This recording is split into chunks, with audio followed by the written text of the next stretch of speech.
Hey everyone, welcome back. And today I've got a cool video for you. I caught a swarm on camera. Here it is. He's gonna lose his shit.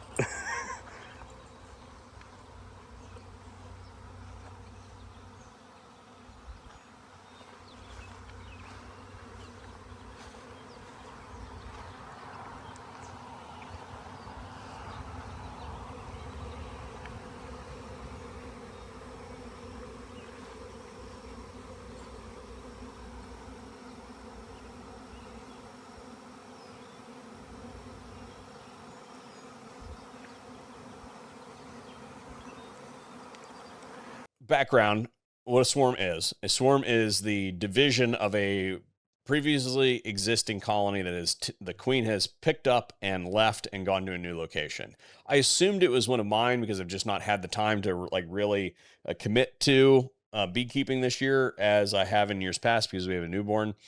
Um, but I have since confirmed that it is not one of mine. None of my colonies um, show any signs of that they have swarmed, and also I have since rehomed that colony, that swarm, and found the queen, and she was not marked. All of my queens are marked as of last year, and they were all blue marked, which was last year's mark.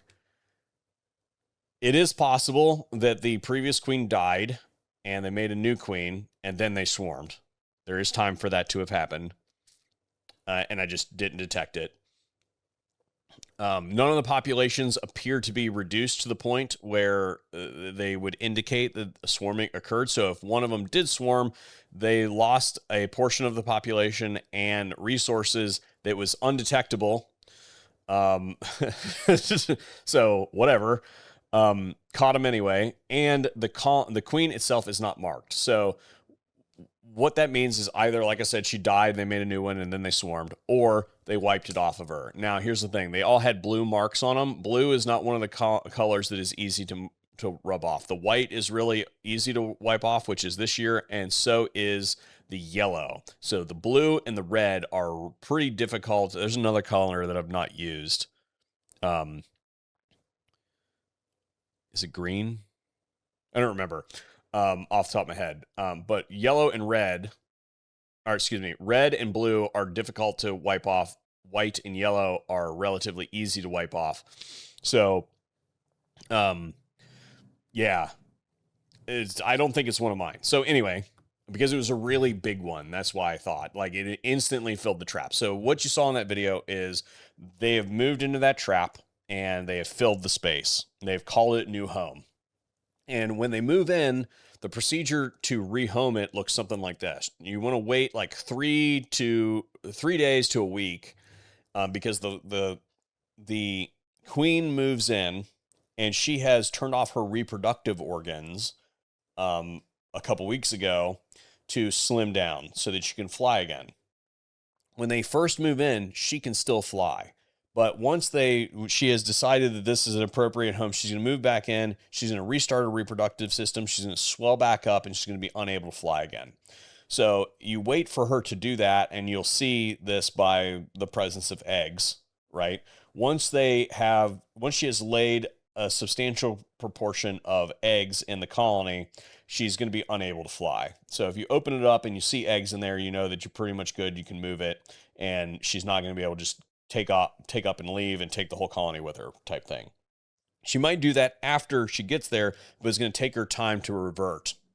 And that's a very energy intensive thing. They're probably not going to do that. So I've seen it happen, but it's rare. So anyway, once you have bound her to the comb, you can then move her to another location. But because it's summer, you want to do it during a time of the day or some kind of meteorological phenomenon that makes sure everybody's home. So I usually do it during a thunderstorm. So I will go out and close the door during a thunderstorm and then move them to the new location and then home them. I use an intermediary step, which is a pro nuke, because a pro nuke is like really easy, has doors that you can close on it. So during a nice day, after she's been bound to the comb, I move them to a pro nuke. And then during the nice day, the workers will come back to or gatherers will come back to the original location, but they'll very quickly figure out that they're not there anymore and they'll move into the pro nuke. A couple days, that is the new location. They're normalized. Then thunderstorm, and if you don't have a heavy thunderstorm scheduled, then you can also do it in the dead of night. But anyway, you walk up, close the door, move them to the new location. You can home them immediately right then if the conditions permit, or you can just wait till the next day for nicer weather to rehome them. But that's how you do that. It's very rare to catch a swarm actively moving into the colony. Now, that was a short snippet.